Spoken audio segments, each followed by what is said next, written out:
This is The Guardian.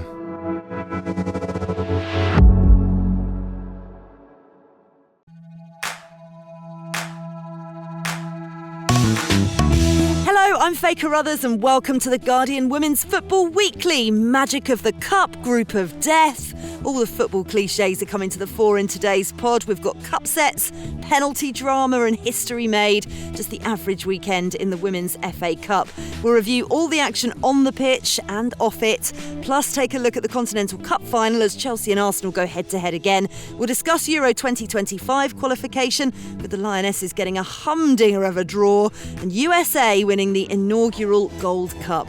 All that, plus we'll take your questions. And that's today's Guardian Women's Football Weekly.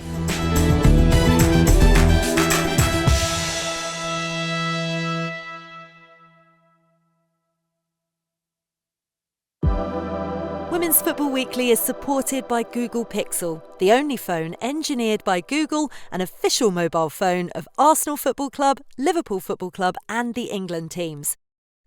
Google Pixel's working with the FA, Arsenal FC and Liverpool FC to close the visibility gap between men's and women's football with the formation of Pixel FC, a collective of next-generation creators and presenters dedicated to covering the women's game. They'll have exclusive access to players, additional resources and content creation opportunities to give women's football the visibility it deserves.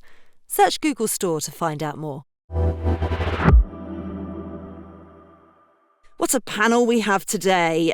What was it you sang as we kind of came in, Susie? Regrets, I have a few. Morning. Yeah, this is an early record, isn't it? And we're all very tired. I'm sorry. Emma Sanders, how are you doing? I was worried we were not going to have you this morning. Yeah, I was a little bit ill last night, but it's fine. We've made it through. And actually, I think I'm going to be the one making the energy because... yeah, this is fine. This is like, I would have done my run by now usually, so we're all good. Oh my, right, okay, you come and host this in that case, because this time of the morning is not fun for me. I think Anita Asante's quite used to it with lovely little Gigi waking up this early. I'm definitely getting used to it, Faye, not by choice. It's been rather forced upon me, but we adapt, we find a way. Yes, we certainly do. We certainly do. That's exactly what Tottenham did actually this weekend, because that's where we're starting. The upset of the Adobe Women's FA Cup quarter-finals that took place at a very damp Brisbane Road. Everywhere's damp at the minute here in the UK, isn't it? It's horrible. Tottenham made club history on Sunday afternoon, reaching the final four for the first time ever. It finished Tottenham 1, Manchester City 1 after extra time. Spurs then went on to win 4-3 on penalties to dump City out of their second cup competition in a week. We'll talk about the first one a little bit later.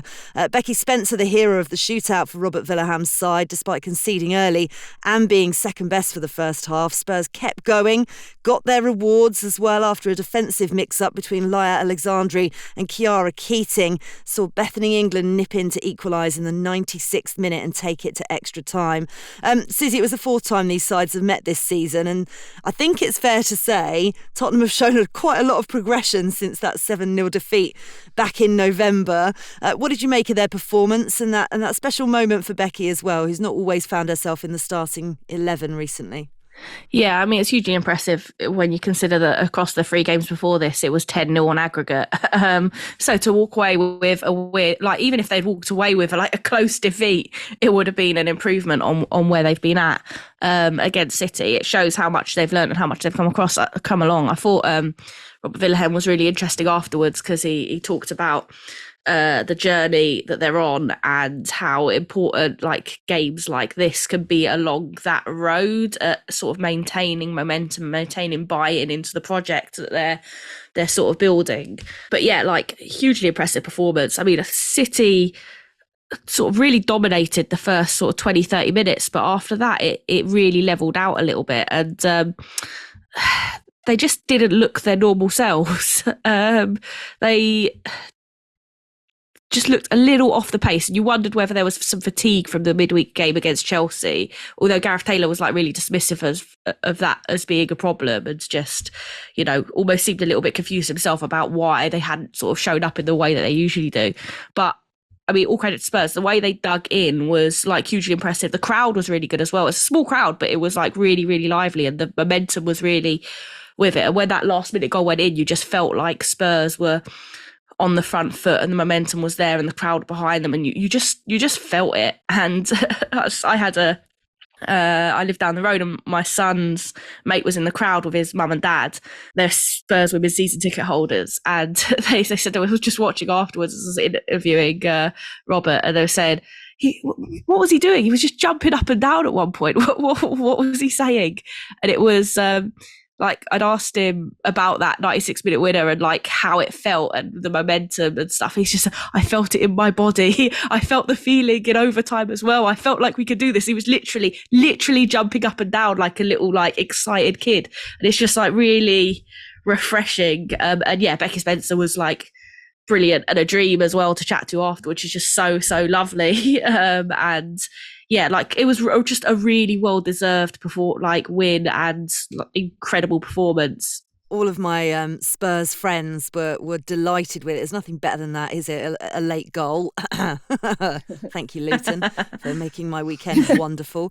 Grace Clinton caught the eye again in midfield, though, didn't she, Anita? She's been one of the breakout stars of the WSL season, and this is what her manager had to say about her. You have your superstar now. Since I saw that quote, I literally cannot get "Love Inc. You're a superstar" out of my head. It's quite irritating. It's a bit of an earworm. How impressed are you with the progress that she's made? I mean, you worked with her at Bristol City, didn't you?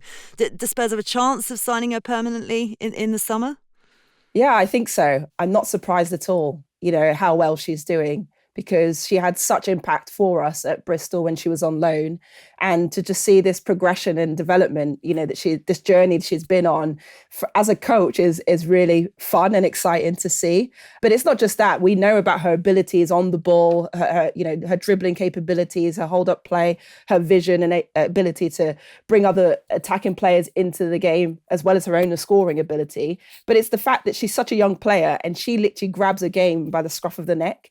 She wants to be the person that takes responsibility and tries to create, goal scoring opportunities or threats on goal. She wants that, and she has that desire and hunger and will. And you see that on the pitch. And I think that's the exciting part, is that you've got a real leader on the pitch who's such a young player, who's getting all this exposure as well and is handling it fantastically. And you can just see that Robert Villaham, the sort of, he's singing her praises. She's probably one of the first players on the team sheet every week. And she's playing with a level of consistency that you don't always see with young players as well. And a maturity, actually, I feel. I feel if she just walks over the white line and just is like, yeah, I've got this, which is really good to see. Look, a lot can change in a week, Emma. Something Manchester City have certainly discovered over the last few days. Hopes of a treble now diminished to just one.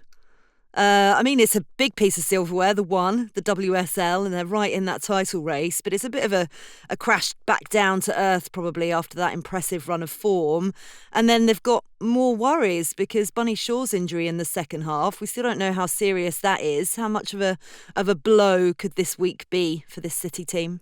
Yeah, well, as you say, I think it's already a blow because the fact that they're out of 2 cup competitions is absolutely huge for them. This is a side that, bearing in mind, Gareth Taylor just signed a new long-term deal, a week and a half ago? And obviously all the talk around that was about, his ability to try and lead the team to their first WSL title in 8 years. But kind of within that, it's picking up more trophies and trying to stop Chelsea almost having a monopoly on it all, which City haven't been able to do despite, an array of resources and talent that they've had. And you just worry that the longer it goes on in that sense, that obviously Gareth will just continue to kind of be under pressure from certain parts of the fan base because he's done such a good job this season up until this point. And then in the space of a week, 2, disappointing defeats, and that massively changes how their season looks already. And like you say, they are still well in the title race. So winning the WSL would obviously massively help that. But yeah, I think Bunny Shaw's injury is a big blow. It's quite concerning, actually, if you're a City fan, because she's been the focal point for them. And a lot of the way that they play, it comes through to her They like to get out wide. They like to put balls into the box, and her hold-up play is fantastic. She's got a real sense of movement. Some of her runs are just incredible. And then obviously she's got the physicality as well to just kind of hold players off and keep the ball and bring others into play. So yeah, a really, really disappointing week for City. And I just worry now that they've done a lot of talk about them kind of not having to worry about the pressure and the fact that they feel confident that they can beat teams and win trophies. And then, it's suddenly in the space of a week gone from 3 to 1. And there might be maybe far too much pressure on this one big trophy. There was a presenter years ago. I feel as if everybody on this pod is far too young to remember this. Dusty Bin, 3, 2, 1. I can't remember who the presenter was. But yeah, anyway, somebody will be shouting at me as to who it is. And you mentioned that deal actually, Emma, but Jim actually sent us a message on Women's Football Weekly at theguardian.com. How glad do you think Gareth Taylor is that he signed before Manchester City got dumped out of both the Conti and the FA Cups? Was it a little bit premature? Susie, you were full of praise of him last week, which is a rare thing. Was I, though? I think I did say that, they may regret it come the end of the season if they end up with nothing. And it was a little bit, it'd be an interesting decision if they end empty-handed and, a long-term contract, maybe one that they regret, particularly even beyond that, if they fail to get out of, assuming they get Champions League, if they fail to get to the group stage again. I mean, I say again, obviously they were in qualifying pre-group stage and stuff as well. So, but just failing to get through the qualifying stage, basically. Yeah, it's a really interesting one, isn't it? Because what looked like a great deal a week ago when you're in 3 competitions and fighting for a league title suddenly looks a little bit different when you're out of both those cup competitions. And, the league is very, very far from guaranteed when you look at the form that Chelsea are in particular. Like I say, the form that Chelsea are in, they're not in great form, like perennial winners. I, have never been a huge admirer of Gareth Taylor and sort of the project at Man City that he's building. I've always thought it's never quite been good enough to compete on multiple fronts and to challenge at the top end of European football. But yeah, I mean, I would love to be proved wrong. It'd be great to see a different name on the trophy this season, the Women's Super League trophy. If it's City, if it's Arsenal, I think either would be a really, really good thing for the optics of the game, as much as I also think a great send-off for Emma Hayes would be good as well, just in terms of the competitiveness of the league. So I think there's a lot riding on that trophy now for Gareth Taylor and for Man City. I mean, late goals are always dreamy, but a message from friend of the pod, Chris Poweros, who sent a video of the penalty shootouts with the headline, "Is there any better moment in a football match than this one?" And again, let me bring Luton Town back into it. Penalty shootout drama in the Championship playoff final. It is the best way / worst way / most stressful way of winning a football game. Well, let's talk about Chelsea. In contrast, they have kept their quadruple dreams very much alive, securing their second win in the Northwest in the space of 4 days. Sunday's game finished Everton 0, Chelsea 1. And, yet again, it wasn't the best performance from Emma Hayes' side. But as we've talked about so often on the pod, they got over the line against a quite impressive Everton side, I thought. Is this what makes Chelsea so good, Anita? They can struggle at times in games and yet still come out on top. Yeah, definitely. I think they're the team that are probably the most adaptable. They don't have to play one specific style of football. They can go around you, play over you, play through you, and utilize different personnel to sort of execute that kind of plan. And I guess Emma Hayes is not afraid to change things when she can see the team aren't quite performing at the levels that we expect them to. And she did that during this match, Macario coming on within a few minutes, having scored a goal, just proves that, and that's testament to Emma and her ability to make those decisions, but also in terms of Chelsea as a club and their recruitment, long term, they constantly reinventing and evolving the team and recognizing that there will be a transition to come. And you got to say, Ritin Kanarid, I've been impressed with her all season. I think has added a different dimension to Chelsea. I'm not necessarily a fan of the Fran Kirby number 9 project. I've got to say that. I don't think that's her best position. I don't think it suits necessarily her attributes. And that was, for me, largely exposed in this fixture. You couldn't find her. She wasn't as involved in the game. And it felt quite disjointed and quite a clunky performance from them, and perhaps quite a nervy one when you expect probably a Chelsea to cruise through in a game like that. But I thought Everton were brave. They were brave. They committed numbers forward. They were threatening around the box. Cool, I thought was really good at linking up play, playing between the lines and trying to make things happen. Benison as well before she came off.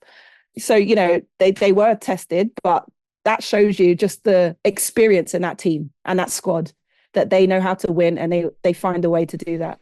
Yeah, it feels as if Everton actually are, consistently struggling with injury and squad depth, but actually managing to pull off really impressive performances each week and competing really well against the top teams. And they had plenty of chances themselves on Sunday, but just again lacked that clinical edge, really, didn't they? Chelsea having a bit of an injury crisis themselves, Emma, at the moment. Sam Kerr, and Mia Fischel, as we know, out with ACL injuries. Record signing Maya Ramirez was forced off during the first half against Manchester City on Thursday. We don't know what her injury is or how she is. Natalie Bjorn came off in the first half against Everton, picking up a knock. And as Anita said, Emma Hayes has kind of had to juggle and shift the pieces of her team around like a jigsaw being put in the wrong order. Shuka Nushkan playing in central defence, for example. As you said, Kirby in the number 9. How worried, Emma, should Chelsea fans be ahead of what is a crucial few weeks coming up? I would say perhaps controversially not worried, because this is the squad that Chelsea have built to deal with these situations. Yes, it is extreme, but I think if there's any squad that can deal with the injuries, it is Chelsea.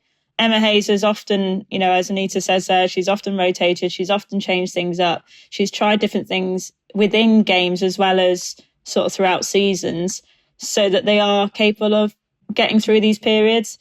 Yeah, this is quite an extreme one. You don't want Fran Kirby playing number 9. You don't want midfielders or, forwards playing in centre-back. But I do think Chelsea, they just have so many different ways to win a game.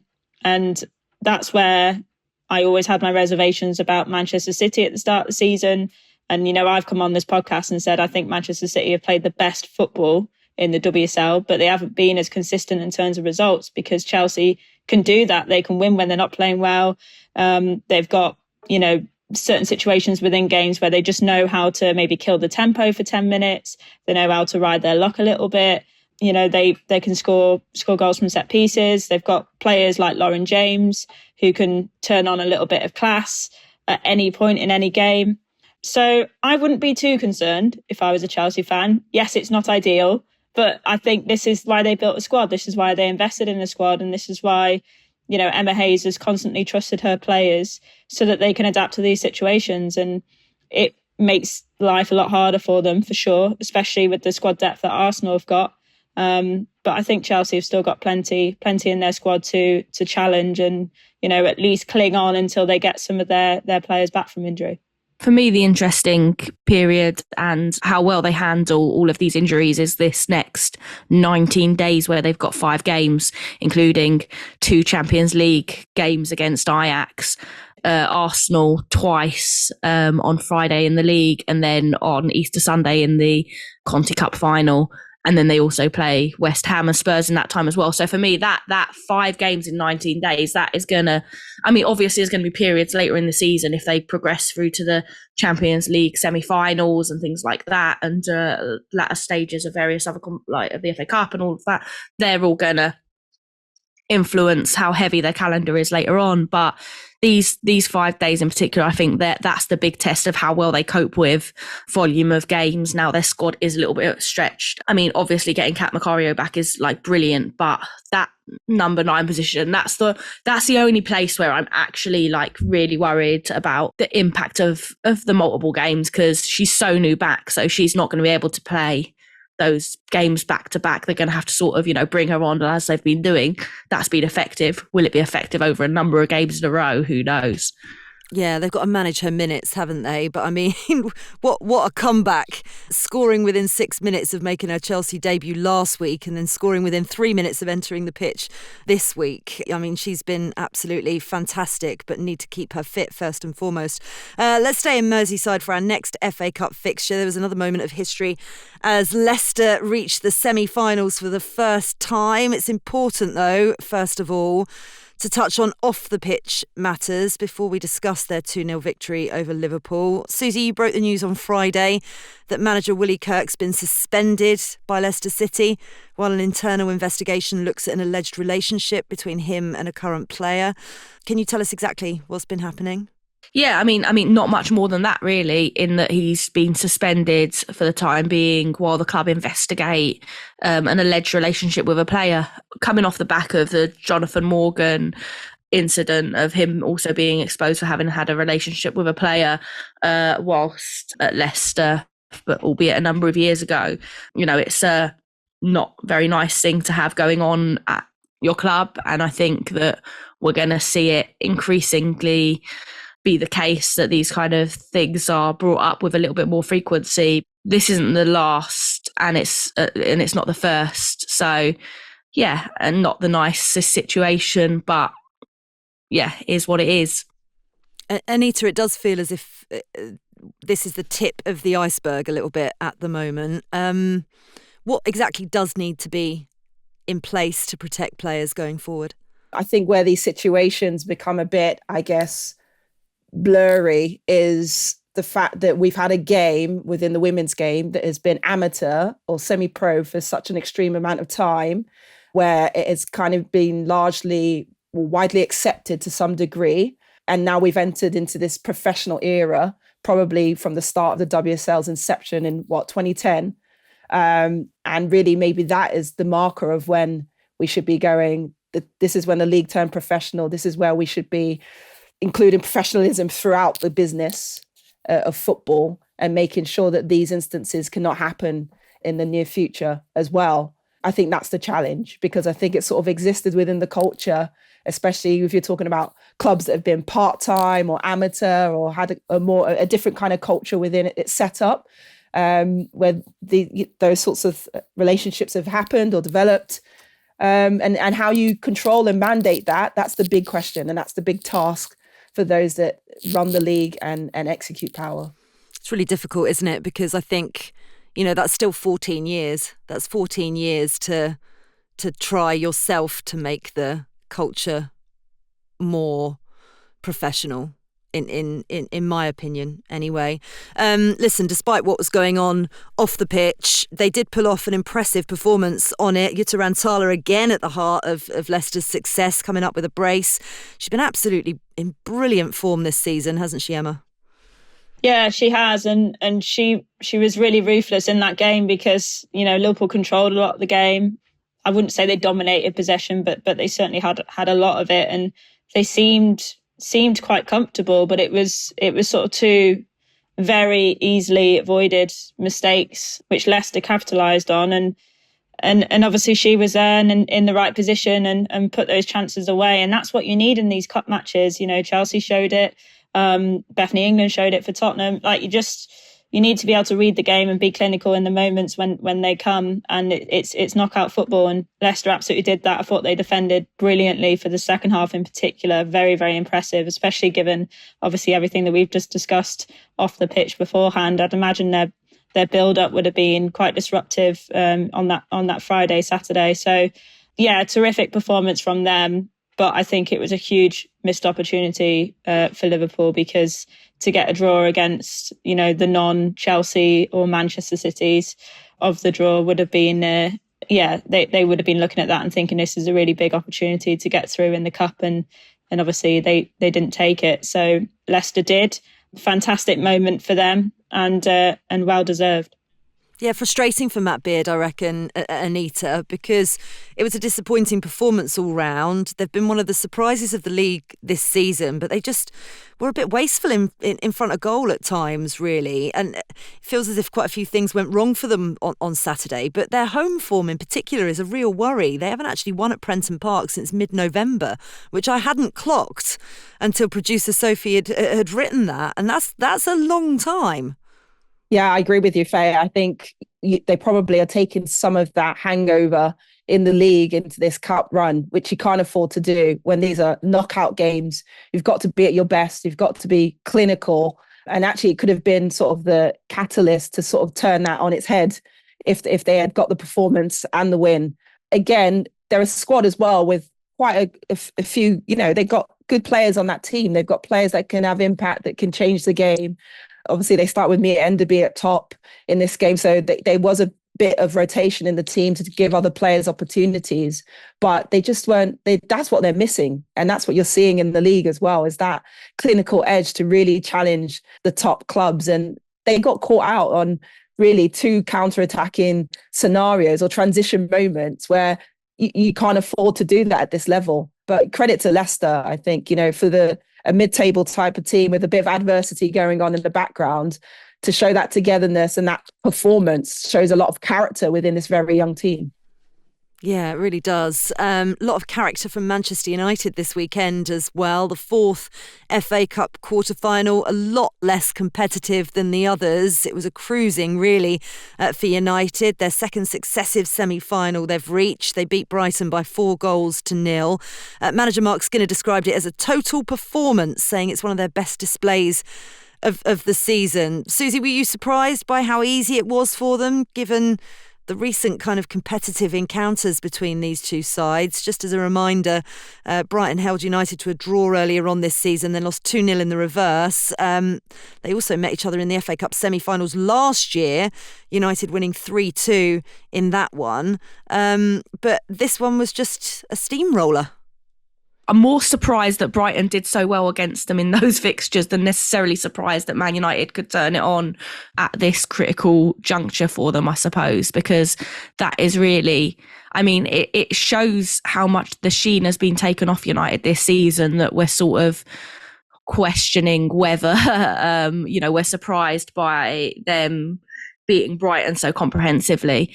They badly needed this. I think Mark Skinner is in a bit of trouble given how far they've fallen in the league. I say how far they've fallen. They're in fourth, but how far they've fallen off point wise. It's about 9 points between them and Arsenal in third. No hope of getting Champions League really now. So it is a pretty significant competition for them to be in the running for. And I think they've got to go all out to win this trophy to keep him in his job, essentially. I think that is the crux of it at this stage of where things are at with Manchester United, of how the fans are feeling, of what the league is looking like for them. So I think they badly needed this. Obviously, Brighton have been impressive, but they've had a degree of turmoil themselves, obviously. Mikey Harris is in as a interim manager till the end of the season. They've not necessarily he's not necessarily been tested against a big club like this. And like I say, not surprised by the result, more surprised that we're surprised at the result for a nice little tongue twister. The ease in which they won will be most pleasing, because when things have just felt really difficult in the last couple of weeks, to then win a game so easy and to kind of, have that comfortable victory behind you. I just think from a mentality point of view and a momentum point of view, that's really key. These United players, as well as Mark Skinner, have come under a lot of pressure. They brought in some new players in the summer, players that they hoped would take the team to the next level, and it hasn't happened. So to win in the manner in which they did, I think is equally as important as the result. I have a question. Do you guys think, though, that Brighton made it a bit easy for United? Because they're steadfast on building out from the back in the most risky of scenarios. And I'm not being funny, they're not Barcelona. Do you know? They didn't change at all. I thought that Spurs could have been punished for the same thing against City, because there were some really hairy moments playing it out from the back where City were pressing really high, and you just thought one slip here and they're gone, and that game is gone from them. I think they got a little bit lucky with, kind of. I mean, I say luck. It's luck's unfair, isn't it? Like they actually did really well coping with the pressure, but like I was a little bit like, oof, playing out from the back like this is a risky strategy. By the way, did anybody read Kelly Simmons' article in The Guardian this week about the visibility of the FA Cup and that it's at a crucial moment at the minute in terms of where it goes going forward? It was really interesting. If you've not read it yet, take a look on The Guardian. Following that, a couple of questions actually on social media. Will the FA actually bother to publicise this round, is what Jim Hearson asks. And Nag wants to know about neutral venues and whether the semis should be played there rather than at home grounds. What does the panel think? Who wants to take this? I'm going to go to Anita first. I just had the article up, actually. They need to publicise the games, obviously, and the cup, because I think as a former player, the cup is one of the most special sort of competitions you can play in, and it's something all the players are sort of buzzing to be a part of. And the dream of playing the final at Wembley is like everything you do when you're a kid playing street football, pretty much. In terms of neutral grounds, I can see why there's a pull towards that, in terms of competition fairness and all of that. But I guess it's the challenges of getting fans to grounds, especially, when you look at the women's football in general and the clubs that have really built those bigger, solid fan bases that will probably get to the ground and create the atmosphere that will make it look even better for television and all of those things. Those are all the kind of questions that the FA have to look at, I think, when they're thinking about staging the semis and the finals. Is they want to make it an interesting, entertaining platform for players, but also for fans watching. Yeah, I mean, on the venues, like in theory, I think that you want neutral venues for semi-finals, but in practice, based on what we see in sort of different areas of the women's game, like the number of venues available isn't that high. We've got, as much as I love the stadium, Molineux for the Conti Cup final, and England are playing in Norwich and in Newcastle in the sort of next run of international fixtures in the Euro qualifiers, and I get the impression that there's not a huge number of stadiums available for women's teams to play at. So while I think it's kind of a good idea in principle, practically, in terms of like rewarding fan bases for their support and helping teams grow locally, there is a case for keeping semi-finals in club stadiums at the minute for me. I also think it's part of the nature of the cup is the luck of the draw. So maybe perhaps controversially, but I just think, what's the difference between kind of the semi-final stage and the quarter-final stage in terms of having that luck of getting a home draw first, or, whatever it might be. I think there's always an advantage or a disadvantage with the draw. So I just think why change it before the final? That would be my counter argument. Yeah, and just to add, I think obviously media rights, if they get media rights in the future for the Cup, will really help spur this on, where you can get better venues, more marketing, even more visibility for it.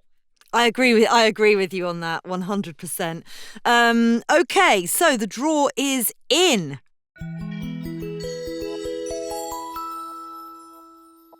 So the semi-final draw has been made on Tuesday morning. Full disclosure, we recorded the rest of the pod beforehand, so myself and Emma stayed on for the semi-finals to be decided. And the magic of editing and the wonder of producer Silas means that you find that in the pod while we're talking about the FA Cup. So Chelsea will face Manchester United and Tottenham will face Leicester. Dreamy draw, says Emma Sanders. Yeah, a really exciting draw.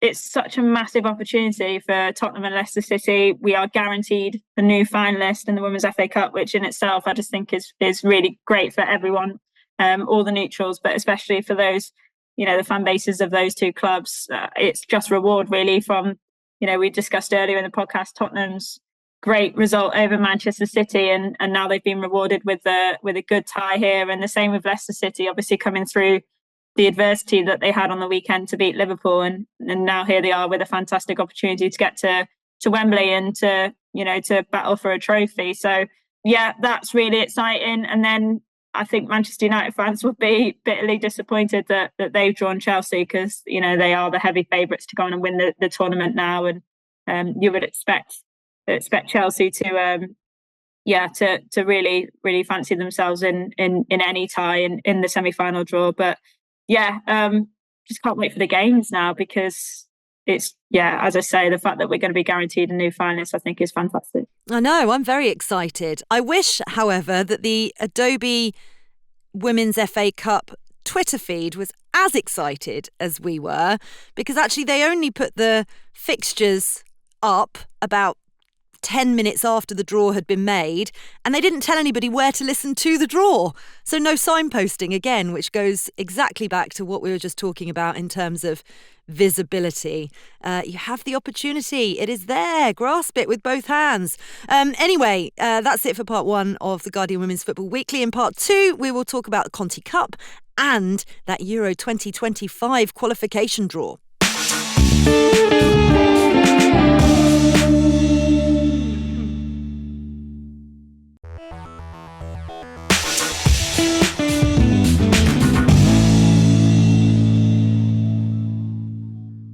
Welcome back to part two of the Guardian Women's Football Weekly. So the FA Cup wasn't the only cup action of the week. We also had the Conti Cup final lineup decided after two midweek semi-finals. The first game ended Arsenal 4, Aston Villa 0. It was a very confident performance, Susie, from Jonas Eidevall's side against a very depleted Aston Villa side who added Daphne von Domselaar to their list of absentees before the match. Interestingly linked with Arsenal in the last couple of days as well as a summer signing. Happy with the comfortable win and the form of Stina Blackstenius? Yeah, and I think what was really interesting was starting with both Blackstenius and Russo in the side, whereas it's sort of been thought that it's, those two competing for the number 9, but they worked supremely well together. Russo's so great at holding up the ball. Blackstenius is so much more of a sort of out-and-out, more direct number 9 that actually ended up being a really good formula for them going into this sort of back end of the season. Yeah, that for me was the most impressive thing about the result, was the sort of discovery that is a partnership that could really work, especially with, Viviana Miedema having to have a bit of further surgery on her knee, that, it just gives them a little extra option in the number 10 or out wide, if they stick Russo behind Blackstenius or wide of her, that there can be just, another option there. I think Arsenal looking very, very good in terms of sort of the squad depth that they've got available going into this back end of the season that could serve them really, really well. So the holders Arsenal are through to another final, once again going to face Chelsea in the showpiece at Molineux on the 31st of March. No trains that day, by the way, as I discovered the other day. How exciting. They beat Manchester City thanks to an 8th-minute goal from Lauren James. Emma, this game felt like a reverse of that WSL clash we had a couple of weeks ago when City took the lead and then held on for the win. This time, Chelsea, though, early goal, very much then defended for the rest of the game. What did you make of it? Yeah, I think you've summed it up, really. I think Chelsea will have to do that. We've obviously we discussed the injuries earlier in the podcast, and I think, it's just a case of them trying to put the game to bed early and then using their experience, using the leadership and then know-how, really, to grind out results. And I think that's what Emma Hayes actually said afterwards, was that they dug in and they had to grind out a win. And I think we'll see them do that a lot. They have done it a lot in the years that they've won trophies under her. It's just doing what they need to do to win cup competitions. And, we've seen them have very, very close games with Manchester City over the years. Gareth Taylor and Emma Hayes have always spoken about the fine margins between them whenever they meet. And it just felt like that again. And obviously Lauren James produced the goods, and then Chelsea did enough. And that's what these cup games are. It's about doing enough and getting through, and they have done. Yeah, it means we've got a replay of last year's final where Arsenal beat Chelsea by 3-1. That was at Selhurst Park, wasn't it? Is my memory right? Oh, your memory is yes, right. It was Selhurst Park. Excellent. Wow, that's very rare. Quick prediction. Who's gonna lift the first piece of silverware this season, Anita? Oh, you asking me to talk about two of my former clubs and make this decision. I got sweat beads going down my forehead. This changes your legacy at both clubs, whichever one you go for. That's it. I know, it really does. I'm going to say, I think it's going to be a tight game. I think it's going to go to penalties, and that Chelsea might edge it on penalties. Wow. That's going to be a long Sunday afternoon if that is the case. It is. I'm sorry, guys. Easter Sunday's dead. Easter Sunday, yeah. I just killed Easter Sunday. Oh, God. Resurrect it, somebody. Listen, I tell you what needs resurrecting is all of us dropping to the floor when we saw the Euro 2025 draw last week. Oh, my word. Qualification starts in early April. Everyone's looking to book their trip to Switzerland next summer. This is how it works, basically. The top two finishers in each of the 4 League A groups, plus the hosts, qualify directly. Then there's a playoff process which decides the remaining 7 spots. So there's, plenty of opportunity to be able to qualify for the tournament. But the draw, I mean, look, I mentioned it at the top as a tongue-in-cheek, but this is like the ultimate group of death England have been drawn in. There's going to be a historic encounter with the Republic of Ireland, first of all, which is very exciting. If anybody knows producer Sophie, one half of Girls on the Ball, and her partner Rachel is obviously from the Republic of Ireland. This is the most exciting draw that could possibly happen, because it's the first time the two have faced each other, not Rachel and Sophie, by the way, the teams, since 1987. The Lionesses will also play Sweden and France, which are the 3rd and 5th ranked sides in the world. I'm just going to use a phrase that my best friend uses very often: oofed. Oofed indeed. No easy task, Susie, but the point of the Nations League was to make these games tougher. What did you make of the draw? I mean, it was brutal, right? Like, it was the 2 toughest teams in pot 3 and 4 that they could have got. I mean, the Euro 2022 bronze medalist Sweden and the Republic of Ireland were the only pot 4 team who had qualified for the World Cup in 2023. So, like, literally, it could have. The only thing that could have been harder is if they had got Spain in pot 1. I suppose the fact that, if you don't finish in the top 2, you still got a route through to getting to the Euros, like, puts a little bit less pressure on sort of how you do. But obviously England are going to want to cruise through and not have to go through qualifying and have fewer games on these players' plates because the schedule is so grueling. So I mean, it is what it is. It's going to be entertaining, particularly the Republic of Ireland game. Like, a little bit disappointed that that's being played in Norwich, because I feel like that could sell out Wembley for sure. I know that there's problems with Wembley and the Champions League men's final and all those kind of things, and there have to be stadiums that want the England team to come and play in them as well. But you would like to think that every team would be biting their hands off to have the Lionesses play there. So yeah, a little bit disappointed that that's not a bigger ground and a more accessible ground and stuff, given the nature of the tie and the history there. But I mean, yeah, it's going to be fun.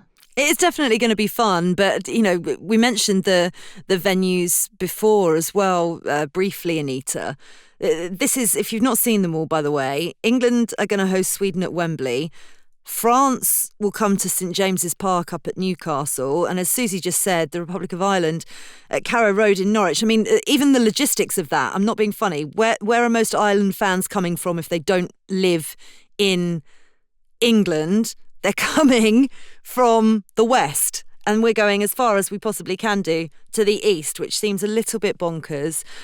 What did you make of this? There was quite a lot of disappointment listen, social media is not always the gauge. There's an awful lot of disappointment and angry people all residing on X, and other platforms are available, by the way. But bearing in mind how massive the Ireland game is it understandable that they're frustrated, Anita? It's important to note that Ireland are going to be playing the reverse fixture at the Aviva Stadium.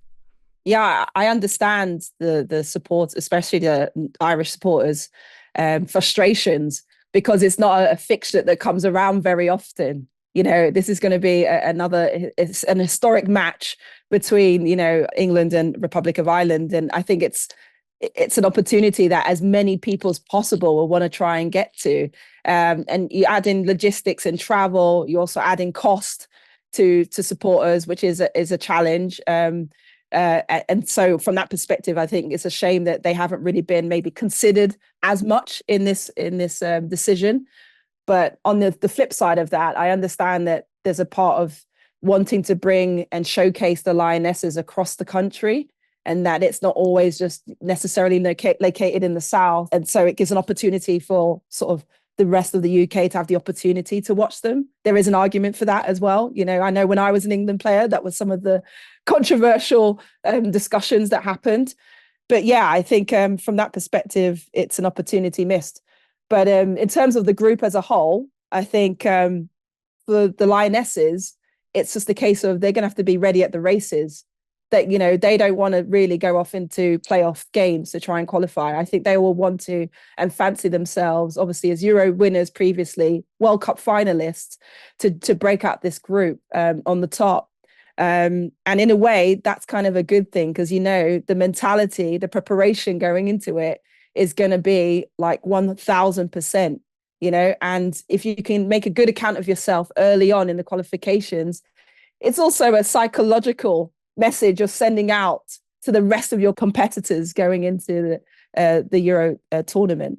Just to sort of play devil's advocate on the venues, I completely agree. I think it's disappointing that it is at Carrow Road, but I just wonder from Serena Wiegman, the FA, England's perspective, we've all met Serena on this podcast. We all know, her personality, and, is there an element of purely from a competitive point of view, they see this as an advantage to them, and actually, it's easier for the England team. They maybe can get more home fans there. They would hope they can pack out the stadium and maybe block out some of the Republic of Ireland support. But also, I know they just look at forensic details around, logistics and what suits their preparation. And it wouldn't surprise me if Serena Wiegman and her technical team have just looked at this and gone, this works for us, and they've not really thought about anything bigger. And why do they need to? Really, that's not really their job.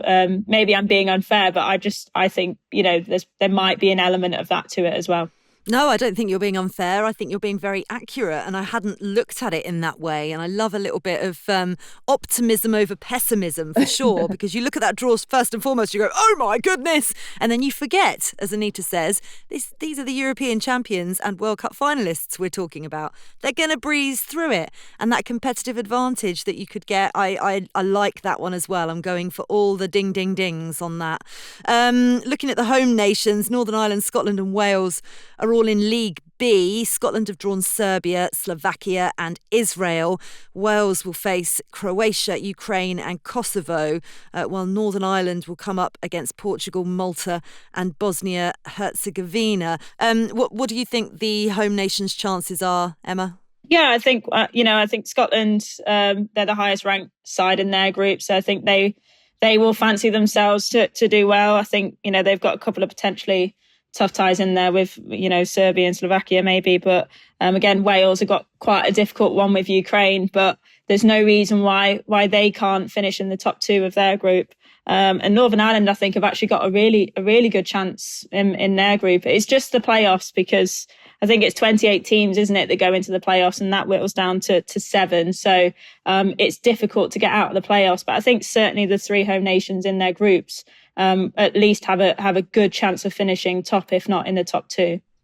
Brilliant. Fingers crossed. God, that tournament is going to be looming large, isn't it? Very soon. Right, sticking with international football, the USA became the inaugural champions of the W Gold Cup in the early hours of Monday morning. A goal from Lindsay Horan in first half injury time saw them edge past Brazil by 1-0. It was the conclusion of a tournament that was never far from the headlines, was it? As Megan Swanick, one of our guests on the pod, wrote on X, in the inaugural CONCACAF W Gold Cup, the US lost to Mexico for the first time on home soil. AM7, that's Alex Morgan to anybody who doesn't know, tried to fight the Colombia team. Good luck with that. A baby drank a Truly, which is apparently an alcoholic sparkling water. Emma Hayes posted heart emojis at 3 a.m. UK time. We played Canada inside the Pacific Ocean. And Alyssa Nair saved us somehow. There was also the small matter of Costa Rica progressing through to the quarterfinals through the drawing of lots. I mean, it was a competition that had everything, wasn't it? Drama, Rama. A competition that has had everything this season is the Championship. 3 Championship games scheduled this week. Reading earned a huge 1-0 victory over title contenders Charlton thanks to a goal from Charlie Wellings. That result saw them move into 8th. Opening up a 6-point cushion over Watford at the bottom, which feels massive at this time of the season. Crystal Palace earned their first ever win at Selhurst Park to take them within a point of the top of the table. And they have a game in hand, don't forget, as well. Molly May Sharp scoring the only goal of the game to beat Sheffield United. And last night on Monday, Blackburn Rovers beat Lewes 2-1 at Ewood Park. Quick focus back onto the WSL this weekend, kicking off with a huge London derby under the lights at Stamford Bridge on Friday night. Both Chelsea and Arsenal heavily involved in the title race, facing off in a couple of weeks' time in the Conti Cup final as well. A few questions from our listeners for you. Anita Sambacario asks, if Arsenal beat Chelsea on Friday, does that make out-of-form Manchester City title favourites? Oh, good question. I think if you're basing it on form, then yes. But ultimately, Chelsea are still the team to beat for me. I think Chelsea have been there, done it, shown they can do it despite the challenges of injuries or having to adapt their team or Emma Hayes moving on. I still feel that Chelsea are the team to beat. So no, in my opinion, I guess I'm saying Chelsea are the favourites still. Okay. Finally, an email. That's twice, by the way, I've had to ask you almost to make a prediction on Arsenal-Chelsea, which is just cruel. Evil, Faye. Finally, an email from Raphael Eiberg from the Lausanne area of Switzerland, who started watching women's football in 2022 and says he never looked back. He's going off to the Olympics this summer and looking forward to Euro 2025. This is the question. What's the deal with goalkeepers in the WSL? Is Ellie Roebuck still alive? How come Anne-Katrin Berger went from a no-brainer as number 1 to sometimes not even in the match squad? Same question for Hannah Hampton in reverse. She was a clear number 3 in Emma Hayes' mind and became the de facto starter in the blink of an eye halfway through the season. What about Zachira Musovic? Finally, is anyone ever allowed to question Mary Earps' status as her club and country's forever starter? I think Kiara Keating would have deserved a chance lately, especially in one of the 2 recent friendlies with absolutely nothing at stake. I just need to let you all know the panel are howling. You probably can't actually hear them because producer Silas will have taken that out of the background. But Emma, do you want to have a go at answering at least some of Raphael's questions? Yeah, I mean, firstly, I want to meet Raphael because I want him to be my best friend because he sounds absolutely hilarious. There's a lot to go at there. Ellie Roebuck is alive. I can confirm that. That is one thing I do know. Sources tell me she is alive. No photoshops. Yeah, I mean, we all know she's been heavily linked with the move to Barcelona. It's looking likely that will happen in the summer at the end of her contract at Manchester City. Obviously, still nothing done yet, but I think that direction seems to be quite clear. The Hannah Hampton one, I think, is an interesting one because I think talent-wise, she's always been way up there. We know how good of a goalkeeper she is, and actually, I would dispute the claim that Emma Hayes has ever had a number 1. She has always rotated And I wasn't really surprised to see sort of Hannah Hampton given that time to come into the squad. And then, she was brought in, took her chance, impressed in the first 2-3 games, and rightly so, has sort of kept her shirt. But, I would imagine Emma will still rotate her keepers, throughout the rest of the season. So that one doesn't really surprise me.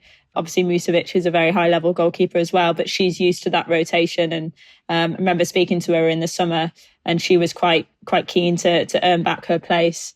Chiara Keating in the England squad, Mary Earps. I think that's an interesting discussion, actually, because obviously Earps has been at the top of her game for a while. But I do think this season performances haven't probably been as good as the last 2 previous seasons. And obviously Keating has impressed, but I do think Keating she's still finding her feet consistently at the top level. She's had some terrific performances. There was that really, really good one against Arsenal this year. But, you remember that she had a bit of a day to forget against Arsenal earlier in the season. She obviously made a mistake in the cup this week, and that will happen because she's young and she's obviously an extremely talented goalkeeper as well. But I think throwing her in at the deep end in an England squad when you've got a player like Mary Earps, who is such a leader and so well experienced, and she's played well for England as well, let's not forget. I think, Keating's time will come. But I think that's definitely, worth a discussion. And I'm sure Sarina Wiegman will be watching her development and Hannah Hampton's in particular very closely. And I would put Hannah Hampton actually as the number 2 for England at the moment. I think that is a very comprehensive answer of a very comprehensive question, and I think Sarina Wiegman might be taking on Raphael as a consultant going forward. Brilliant question. Thank you so much for sending that in. Don't forget, you can email us at womensfootballweekly@theguardian.com or send us your questions via social media as well. I've thoroughly enjoyed today's pod. I mean, I enjoy every single pod, but particularly this morning when we had to get up at the ghastly hour of 6 a.m. to do a 7 a.m. record. It's been joyous. Anita, a pleasure as always. Take care. Thanks for having me, Faye. Good to see you all. Always good to see you. Emma Sanders, take care. Lovely to see you in Mank. Yeah, good to see you all, everyone. All the best. Susie, I'll see you at Wembley very shortly. Yeah, see you in a minute. I've got a sprint. You go, Susie, go. Right, keep having your say, sending in your questions via X, as I said, or emailing us at womensfootballweekly@theguardian.com. As ever, a reminder as well to sign up for our bi-weekly women's football newsletter. All you need to do is search Moving the Goalposts Sign Up. In Tuesday's edition, producer Sophie's interviewed Mercury 13 founder Victoire Kojavina Reynal to find out about women's football's new multi-club ownership and their first acquisition, FC Como Women. On Thursday, Megan Swanwick returns with an NWSL preview ahead of the start of the season. And don't forget, we did do a pod a couple of weeks ago with Megan and Mark Parsons on the new season as well, if you want to listen back to it. The Guardian Women's Football Weekly is produced by Sophie Downey and Silas Gray. Music composition was by Laura Iredale. Our executive producer is Sal Ahmad.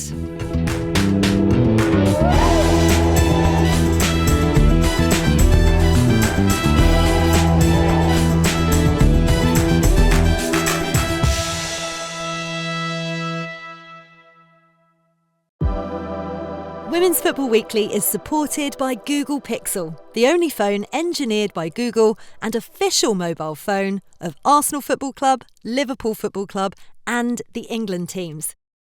Engineered by Google, the Pixel 8 and Pixel 8 Pro are fast and secure with the most advanced Pixel cameras yet. And Google AI powers amazing features for photos and video so you can get even closer to the game. Search Google Store to find out more. This is The Guardian.